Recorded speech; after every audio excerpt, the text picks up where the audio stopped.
This meeting is being recorded.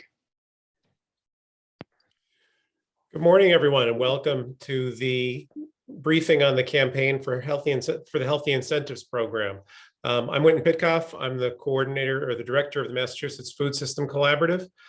We've been running the campaign for the Healthy Incentives Program funding for about 5 years now. The Healthy Incentives Program is a statewide program run by the Department of Transitional Assistance in partnership with the Department of Agricultural Resources and the Department of Public Health that doubles SNAP recipients' purchases of fresh, healthy local food at farm stands and farmers markets. And you're going to hear more about the program in a few minutes. And I know a lot of you know about the program already because the legislature has really been supportive, has been a champion of this program for many years now, coming through with funding when we need it, coming through with supplemental funding at times when the program has been in jeopardy.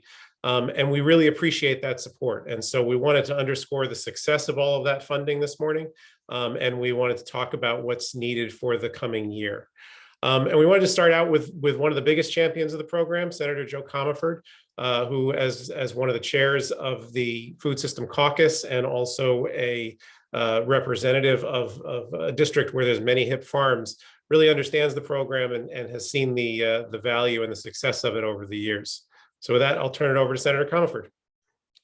Thank you so much, Winton. Hello, everybody. As I look at the participant list, I see so many food security champions here, and I know your teams are here as well for those offices who are sending staff. So please know that it is just an honor to do this work with you. And I cheer you on, and I'm grateful for you.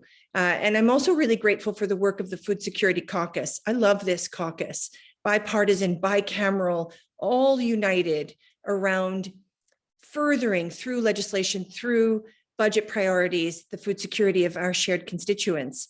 And as Winton said, this legislature has been good on food security. The HIP program to date has received $47 million. That's a significant investment, as you all know, and it's a testament to all of your work. And I know that you know this, but like me, I see the way that HIP has made a difference in my district. And I've seen it as it is, right? It's a many dimensional benefit, right? It helps the people, it helps our constituents who need the fresh produce and need more support from the state to get fresh produce. It certainly helps the farmers whose sales continue to climb, HIP-related sales continue to climb year after year as we invest more, and then that makes them want to do more. And certainly it helps the local economy really double down on local produce, buying local, which strengthens us all. And then all of this was true and we hit COVID, right? We hit the pandemic. And again, you all, this legislature doubled down even in greater with greater zeal, with greater interest and support to fund food security initiatives like HIP. And there was the Food System Caucus work, there was the food security work at the state level. And that means that right now, thanks to you, we've built the HIP infrastructure. In large respect, we've leaned in to equity. That was the work that was done largely during the pandemic, right? A greater diversity of vendors, a greater diversity of constituents being able to access HIP and HIP-related produce. Of course, we can do better. I know you want to do better, which comes to where we have to go next. So we've built the infrastructure, we've centered equity, and now we have to meet demand.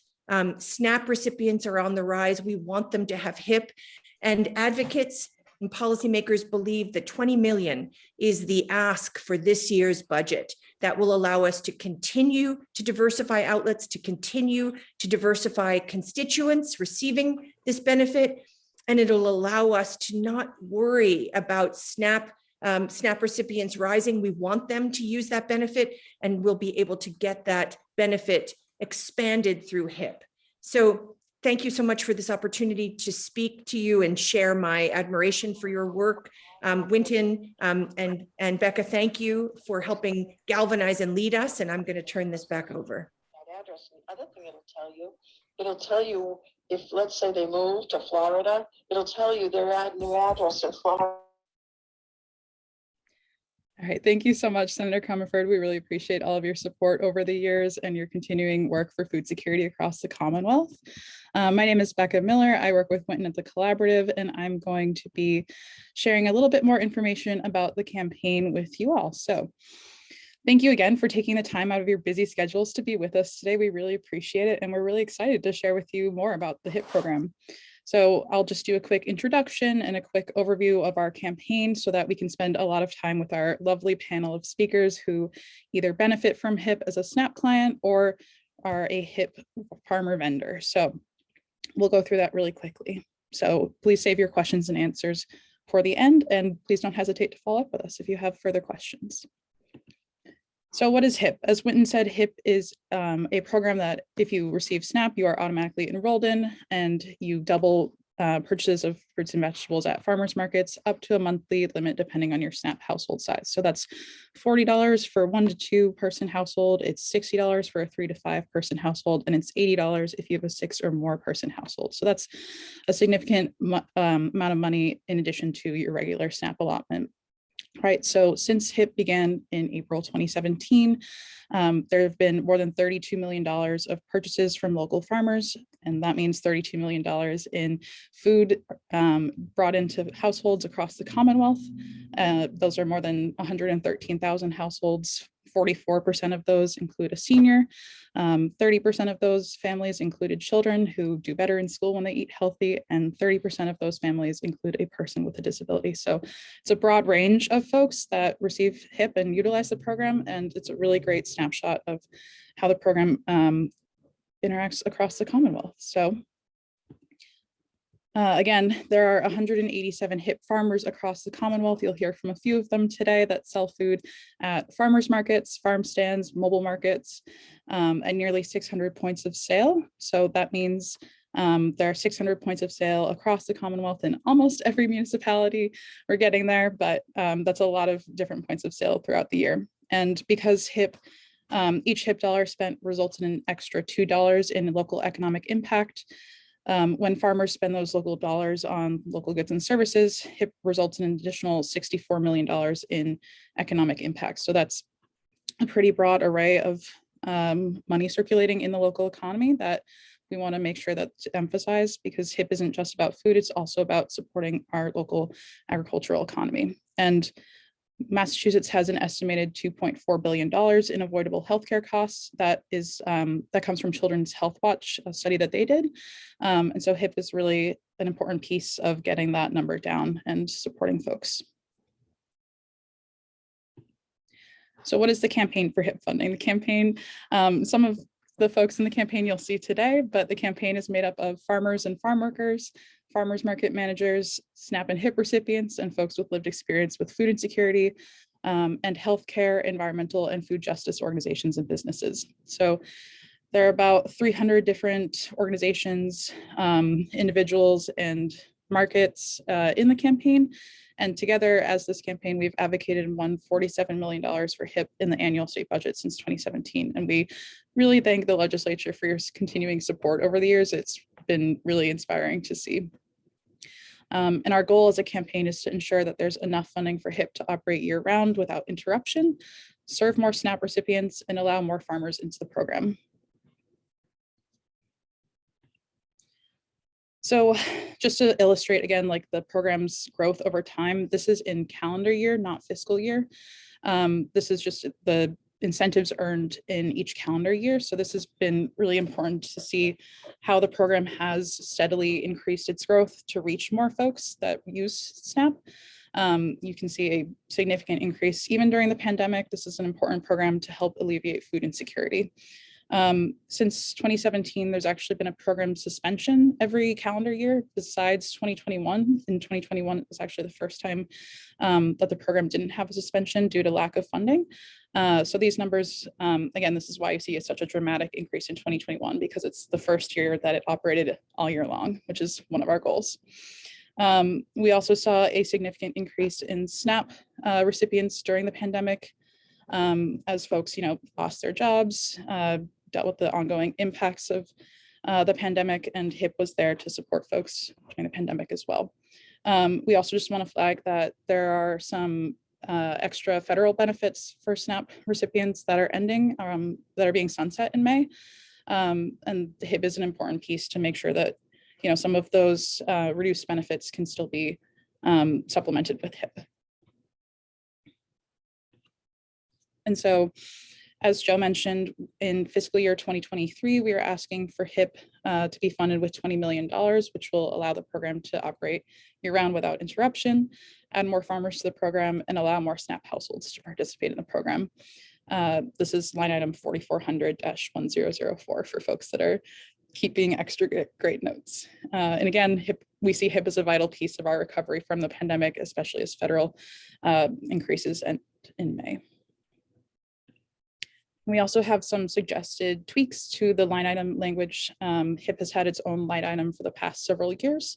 And as part of that line item, there is a reporting requirement that DTA has to fulfill. So we're asking for some increases in the amount of data that's provided in those reports. So household size and demographic information, a breakdown of clients and vendors by their municipality in the Commonwealth to get a little bit more granular, and then some efforts to make it easier to plan for when the department adds more farmers and make that process as equitable as possible. So this is, again, included in the collaborative's budget letter, and we're also happy to share that again with folks via email after the session. All right, so now we're going to show you some photos of the campaign. So I just showed you a lot of statistics, but there are also real people behind this campaign. So this was before COVID. This was in 2019 when we last had a lobby day. We appreciate everyone coming to our virtual lobby day today, but we wanted to make sure that folks saw that this is a really broad, diverse campaign of folks that are really passionate about the program. So imagine that they're here with you. And then we also had some farmers recently post about what they're planting this year with HIP. So we wanted to share those out as well with folks, just to see, again, the impact that this program has on the ground. So this is Coastal Food Shed in New Bedford. This is from the Regional Environmental Council in Worcester, and these are a couple of their Youth Grow staff.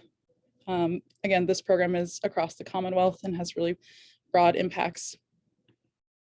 This is We Grow Microgreens in Hyde Park in Boston, who sells at a bunch of different farmers markets. This is McKinstry Market Garden in Chicopee, Massachusetts, in the Pioneer Valley. 我没有，我开会，我没有时间，我现在做我的工作哈。And this is from Mill City Grows in Lowell. And this is the Trustees Mobile Farmers Market in Boston. This is Just Roots CSA pickup in Greenfield. And this is Atlas Farm in Deerfield, who you'll hear from in a moment. So we want to just, again, thank everyone for your continuing support over the years, and hope that we'll see your support again in fiscal year 2023. So I'm now going to hand it over to our speakers. So I'm going to ask for Yi Zhou to speak first. Yi is a retired electrician from Malden who enjoys biking along the Northern Strand Trail and is also a HIP consumer. Yi will be joined by Anna Say, who will be translating. So when you're ready. Hi everyone, my name is Anna. I'm a director of HIP Client Services at Sienna Farm, and I'm here at Sienna Farm. As you can see, we're busy working, and it's so excited to be here with you all. And I will be interpreting for Mr. Chan. 周先生啊，而家到你，你可以講下點解呢個嘅糧食券計劃40蚊計劃咁重要？應該要延續咧。So can you talk about why this is important to keep the funding coming and continue the program, please? Thank you. 因為呢個糧食呢個 HIP 呢個計劃咧，我覺得好重要，特別而家呢個通貨膨脹，物價好貴好多。 咁所以我覺得呢個時間應該繼續擴大。咁特別有部分即係有啲人糧食券又唔多嘅咧，有部分咧佢哋影響更加大，所以就更加需要咁嘅。另外咧就好，你等陣啊，等我翻譯咗先嚇。So I'm gonna interpret. He said that HEAP is very critical because we're having a major inflation right now, and so we need that program to to keep us going. And then also some people, they don't even get that much for the SNAP. 係繼續。另外咧，有咗呢個計劃以後啊，我哋可以即係有機會能夠享受到附近農場嘅好新鮮嗰啲蔬菜啊、水果啊等等。咁因為過去即係有啲比較低收入嘅，經常買啲比較可能質量唔係咁好嘅，因為呢啲新鮮嘅嘢比較貴。咁所以有呢個機會嘅話，就享受咗新鮮嘅嘢咧，亦提高我哋嗰個生活嘅質量啊！我覺得係一個好好嘅呢個機會嚟嘅。Okay, Mr. Chow said that and since a lot of people don't even get that much for SNAP, sometimes they have to go to other markets, and some of the Asian markets, sometimes they don't have a lot of fresh produce locally. And so with this program, they are able to enjoy really good local produce, and it's really enhanced the quality of life, and it's so important to keep that going. 唔該晒你，周先生。好啦，係咁啦。Thank you. That's all. Thank you. Thank you both. All right, so next we will be hearing from Nu Yang of New Song Farm, excuse me, who is a hip farmer. Nu, if you're ready. Yeah. Yes, I'm ready here. So I know Yang, New Song Farm, and Flash Metal Farm. I am the hip winner. What does it mean for your business? We farming and plant the vegetable to the farmer market in Boston. So we plant all vegetable. We plant the Asian vegetable and baby bok choy, yolk choy, and mustard green, and amaranth, and lalo, and pumpkin pie, and wintermelon, and bitter melon, and lofa, Chinese lofa, and lettuce,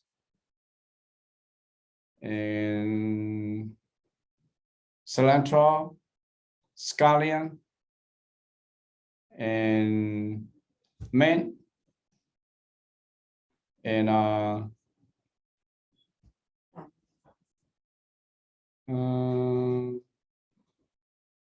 that's more sad. And other something else too was many different kind of vegetable, the small vegetable, and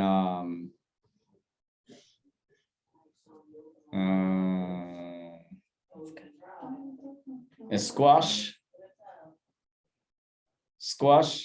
and cucumber, and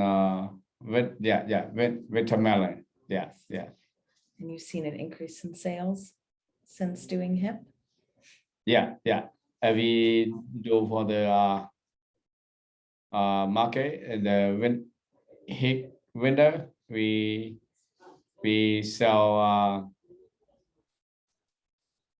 the most people like so much on the squash vine, and amaranth, and lalo.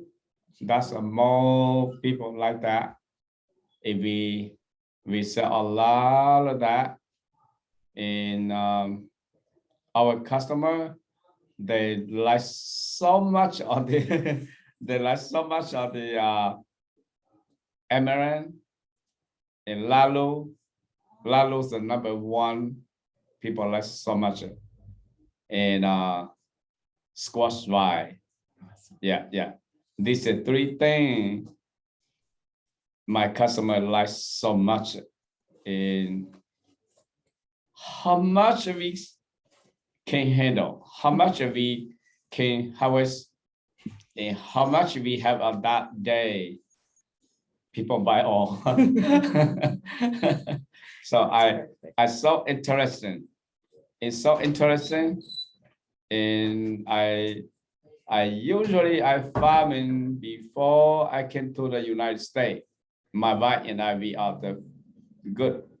I can say we are good farmer before I came to the United States. So we came to the United States. We work at the company for. My wife, she worked for the company for 35 years. And I worked for the 27 years. Then we started farming. So we farming for 18. The officially farmer for 18 years.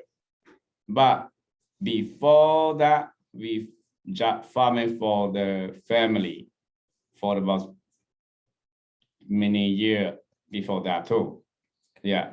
So we we farm for the official farmer for long time. Yeah. Thank you. Thank you. Thank you so much for taking the time. We really appreciate hearing your story. I forgot to mention that both Nu and Ioma are farmers with Flats Mentor Farm, which is a program of world farmers who help support more than 300 farmers. Is that right, Jesse? Who are refugee and New American farmers, and they have a primary farm in Lancaster, Massachusetts. So Ioma is a farmer who currently farms in Greater Boston and is hoping to get into the HIP program. So I'm going to ask him to speak about what being authorized as a HIP farmer would mean to him. Yes, my name is Ioma Mumma, and originally from Kenya. I've been farming the rest of my life. When I was born, and we were farmers. And then I came in. I've been farming with the Flat Mentor Farm for 14 years, and I started commercial farming, which I go to markets, and I've been going to East Boston. HIP has served as a road, because I bring to the market a variety of vegetables that the indigenous have never had since they've been here.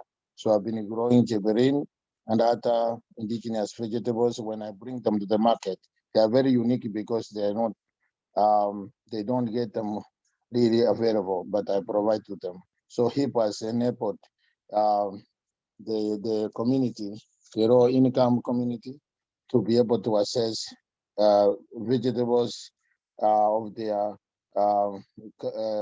tradition, and they've been buying it plenty when they use the HIP. They use I use coupons and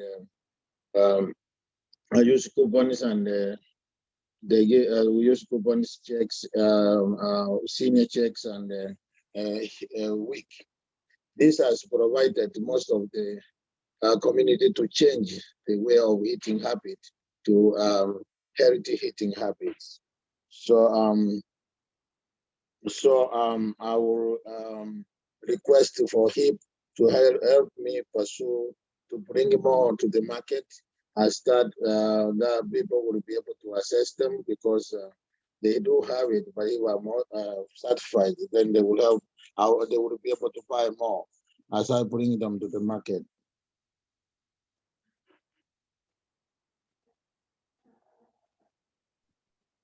All right. Yeah, and at this time of low income individuals, we have various critical various through the East Boston, the program that's run by the hospital to promote healthy eating habits. So we've been, I did the research of the community needs, so I grow crops basing on the needs of that community. I do go to 2 markets, one in Westboro and the one in East Boston. Both markets have done research of the people community who live there and their indigenous food. So I bring those food to them so that they can be able to buy from them that they cannot find in other market. Thank you so much. We really appreciate your time. And it's really important to remember that, folks like Ioma and New help support the culturally relevant crops availability in Massachusetts, which is really important. And we definitely support adding more farmers like Ioma to the program. Next, I will ask Kelly Hickey to speak. She is originally from the Boston area, but moved out to Western Mass 6 years ago. Most of her adult life, she's worked in the food industry, including a couple of small farms. She's been working at Atlas Farm for 4 years, and this past January, she took ownership of the store.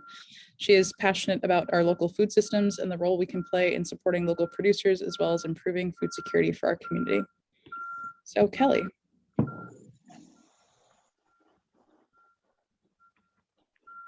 Hi, I'm Kelly from Atlas Farm. We're located in Deerfield, Mass.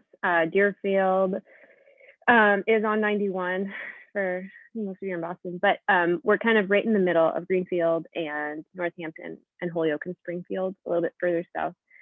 We run a 100-acre organic vegetable farm, and I work primarily at the store, but we also have farmers markets, including this year a mobile market that's been operating sort of at winter markets in Greenfield, Hadley, and Holyoke. But we have been hip farmers for a long time now, and we've been able to see sort of that graph that Becca was showing earlier happening in real time at the farm. I pulled some numbers, but in 2018, hip and SNAP sales, which are combined in our data, account for 6% of our total sales. And this year, it's kind of ranging between 10 and 20%. In any given day through the month. So that's a really big deal for us. It's pretty significant increases that allow us to do things like have an events budget for our community, participate more in donations and programs with our community partners. It allows us to make some infrastructure upgrades, some targeted projects that will just improve our efficiencies and food security for our customers. We do a lot of winter hip sales, which is kind of unique in the area. A lot of the markets around here, we're in an area that has a lot of farm stands and markets in the summer, but in the winter, it's kind of hard to find fresh produce. And we're able to grow our own greens and kale through the winter, along with our storage crops that we grow in the fall. And we're able to sell those all winter long.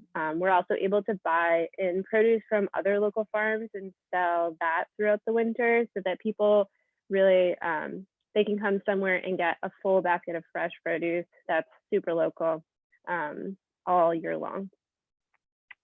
So the year-round funding is really important to us too. We also sell plants in the spring. Plant starts and seeds, which are HIP eligible if they're food bearing, which is really awesome. It's nice to be able to interact with people who either are lifelong farmers who have this newfound access to the plants that kind of you can't really buy with SNAP or HIP at garden centers or anything, but you can buy them at the farm, which is really exciting. Or new farmers. We see a lot of people come in the spring to buy plants and seeds, which is really exciting. Something that I think about a lot with numbers and data is the increases that we've seen in SNAP and HIP use through the pandemic. And that graph is actually really significant, like much sharper for us. We operated curbside only for a while at the store. So we were able to be a spot where people could come in, place an order, come in and pay and pick up SNAP and HIP purchases, which was a lot harder to do when places were closed and when markets were closing unexpectedly. So we saw a huge increase in those sales, and then we see those same customers coming back to buy stuff with us all year when things are opening back up again. They're still coming back. We try to have our sales structured so that they're for everyone, and so that we are offering discounts on bulk vegetables and other things that everyone can take part in. And we're seeing those customers come back for plants and for holiday gifts and all kinds of things that are possible because we were able to bring in all these customers for HIP and SNAP. Yeah, we're really excited about the HIP program and about what we can do to increase our involvement with it, with getting our community partners sort of like marketing with them and kind of doing more with them this year. We're excited to get back into events for the whole community, including our SNAP and HIP customers, and increase our accessibility just kind of across the board. So this funding is super important for us to maintain that. And we're also working hard on other stuff. Thank you. Thank you so much, Kelly. That's a really important point that Kelly brings up, especially around the seedlings that are eligible for HIP. Not a lot of folks know about that, but it's a really good return on investment if folks purchase a seedling from Kelly and then have space at home to plant it and maybe harvest some tomatoes later down the line. So that's a not well-known feature of HIP. So next I'm going to turn to Marcia Martin, who's a lifelong Cape Codder who in 2015 was diagnosed with 2 kinds of cancer. She was forced by lowered immunity and side effects from treatment to quit her job as a caregiver. She remains a patient on a drug costing $484 per day to keep her incurable cancer in remission. She depends on aid to provide for her needs, which presently includes $40 of HIP allowance per month, which she much appreciates, as she was raised by an organic gardener and understands the value of fresh produce. So, Marcia.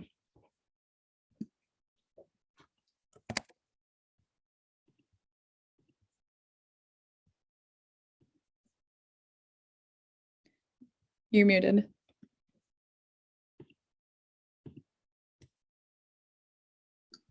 Okay. Can you hear me? Yep, we can hear you. Okay. I have been on cancer treatment for many years. In 2017, I started taking a very expensive pill that ends up costing thousands and thousands a year. And I am on my own really because I'm not married and I don't have children or anything, and I'm a renter. So if it were not for the aid that I get, I wouldn't be able to buy my drugs that keep me alive. And I wouldn't, I would have food insecurity. Part of the plan toward wellness when you go through cancer treatment is you have to talk to nutritionists. They have one right at the hospital where they guide you with what are the best foods for recovery and staying healthy. And of course, fresh produce plays an important part. And like it was mentioned in the introduction, my mother was an organic gardener. So I am very used to eating good, healthy food. They say one of my cancers was possibly related to glyphosate, which is a pesticide. It's an herbicide, but because I wasn't a gardener, but I had to do my own yard. And because of that, I was exposed to a harsh chemical. So I do understand the benefit of organic food and things grown without chemicals. Now, while I was going through treatment, my doctor told me to quit my job. And that left me with not enough money. You know, I was on a fixed income. I am a senior citizen. And so there seemed to be more money going out than coming in. And I'm sure I speak for many cancer patients. We suddenly can't work. We need extra self-care products. And, you know, food is very important to our recovery. So I applied for help from the DTA and I got it. And then I learned about the HIP program. And then I found out through going to farmers markets that there was a farmer in the area who was willing to deliver all through the winter. And I take advantage of that every month because, you know, just SNAP is not really sufficient to eat a well-rounded diet. You need to get variety and colors. And I learned how important broccoli is for cancer patients, and green leafy vegetables. And so I'm very, very thankful for Massachusetts employing the HIP program. And I hope that it can stay intact for people like me, and also people who, you know, have families who have children that otherwise might be food insecure. We know that the prices are going up during this crazy time in the world. And, you know, if you support a car, and then if you have kids too, and you have to pay your bills, you have to pay your energy bills, it's just overwhelming to a lot of people, I'm sure. It's the people on the lower pay scales and people on fixed incomes that are really going to feel the pinch. So anyway, I am really hoping that adding my voice to this meeting will have an impact that many, many people, especially cancer patients and those going through disabilities and all, might be able to eat healthy. Children might be able to learn from a young age the importance of eating healthy. And I thank my farmer, who I see in the lineup, for hi Laura, for being willing to deliver. You know, that's probably getting kind of expensive gas wise, but to deliver to so many places. And it's very sad. I have literally cried when I've gone places and seen all the businesses I'm familiar with that are now closed. They couldn't make it after the pandemic, or maybe they couldn't get workers. And it's so nice to see all the variety of workers, the people on here who have come from other places, immigrated, and are working on farms. And I just want to say thank you to all of you, and thank you to Becca and Winton, and you know, for your work in trying to help in this food program, because I myself and so many others really appreciate it. One more thing, my sister, who is 81 years old, kept telling me I don't have enough, you know, I don't have money to buy a Thanksgiving turkey, because she had to stop working. And her husband is gone. Anyway, she didn't have enough money, so I told her about the SNAP benefits. I said, I can take care of it for you. So I went to the DTA and did all the footwork, and I got her a SNAP card. And then I told her about HIP, and she also, I set it up for her and deliver it to her from here. But anyway, I'm happy to see the people that I can help just by passing it on through word of mouth, the wonderful program that you've got. I think Massachusetts is the only one that does HIP. Is that true? Yeah, that's true. Oh, so anyway, thank you for all of your work. Thank you to the farmers and everybody involved.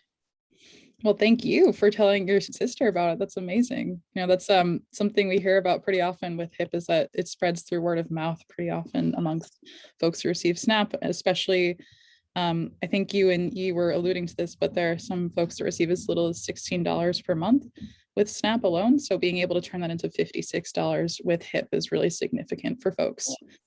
And is there anything that you like to cook with HIP, Marcia? Anything, I like all of it.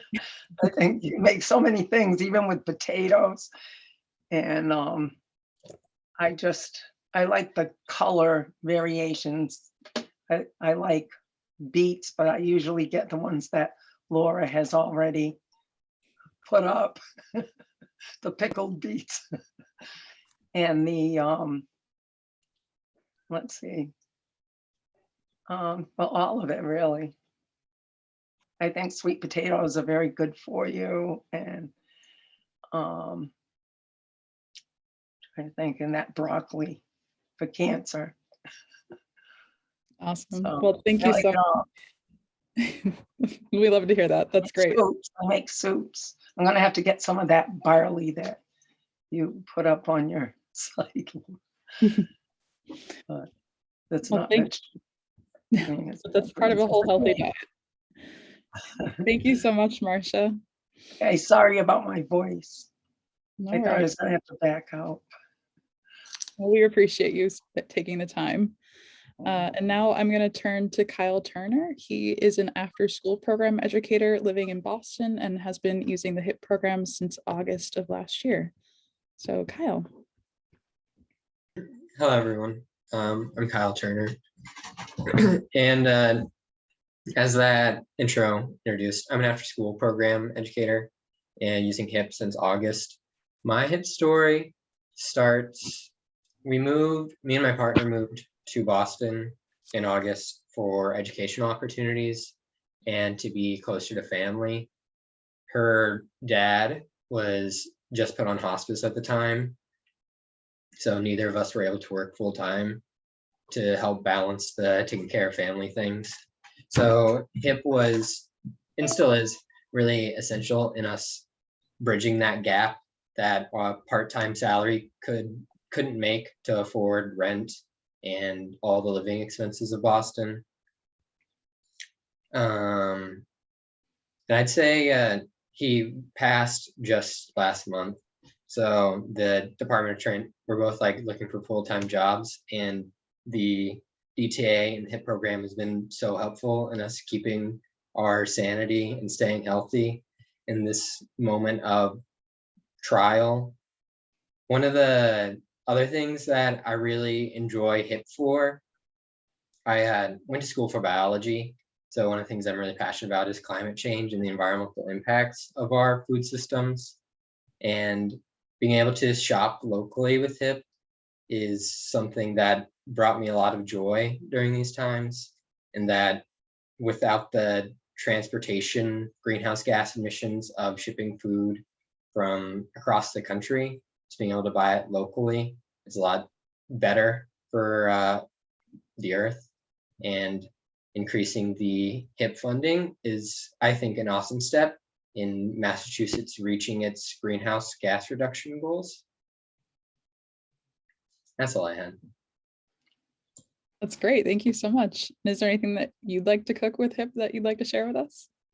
Oh, one of our favorite dishes is shashuka, where we buy like the pureed tomatoes and then whatever veggies we can find, put it in there, add some rice and some eggs. Just tasty.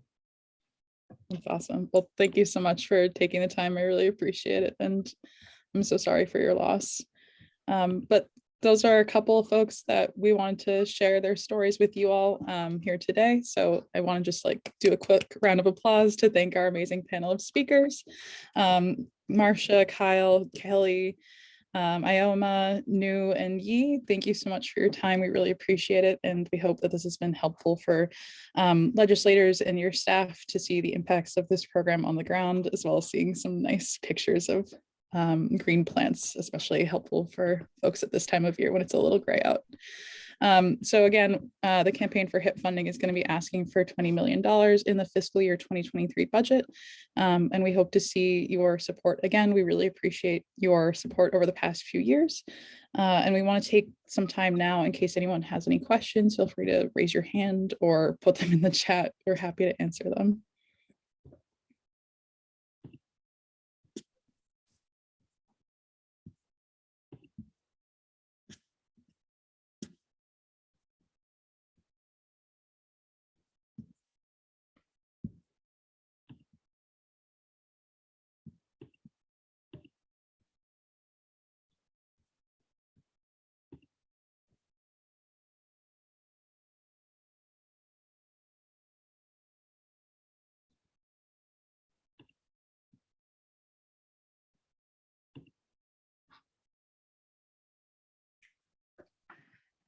Can I ask a question? This is Laura Smith. Sure, Can Laura. you explain the whole process of where it happens from now? Because I didn't learn about this long process until I started hooking up with you and Winton, and it was very educational. So I don't know if everybody else knows what happens from now.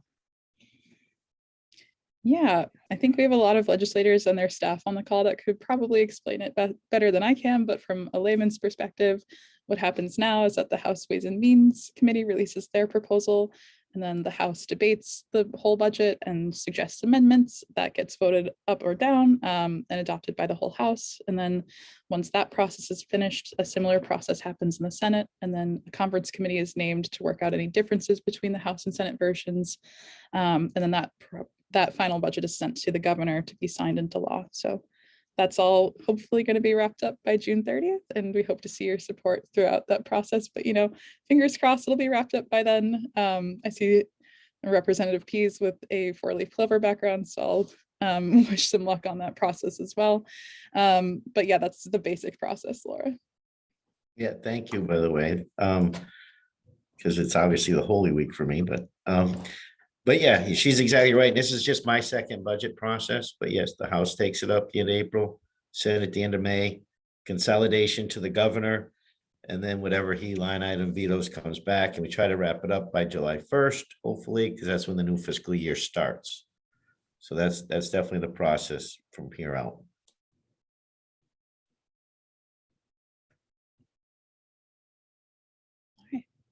I know it's a Monday morning, so maybe folks are just getting started with their week. So I totally understand if you're feeling a little bit quiet and maybe overwhelmed with all the data that we presented. I hope these stories have been as powerful for you as they were powerful for me. I always really appreciate hearing from our partners that do this awesome work on the ground and are willing to share their stories with us. So Rep. Schmidt.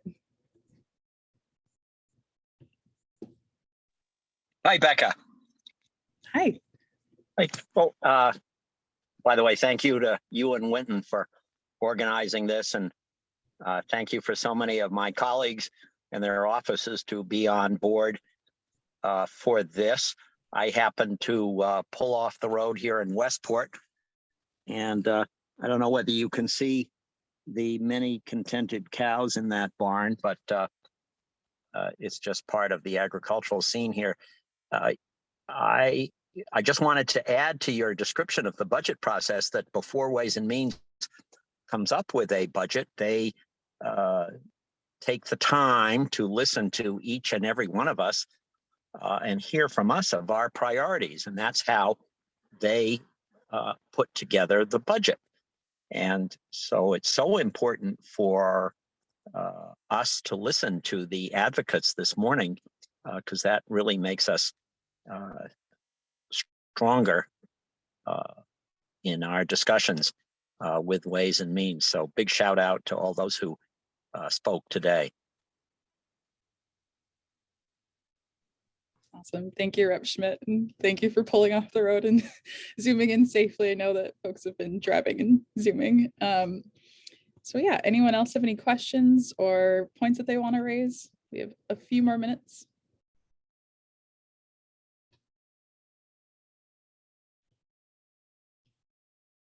All right, well, if we don't, then I think we can wrap up. Winton, is there anything that you'd like to add before folks head out?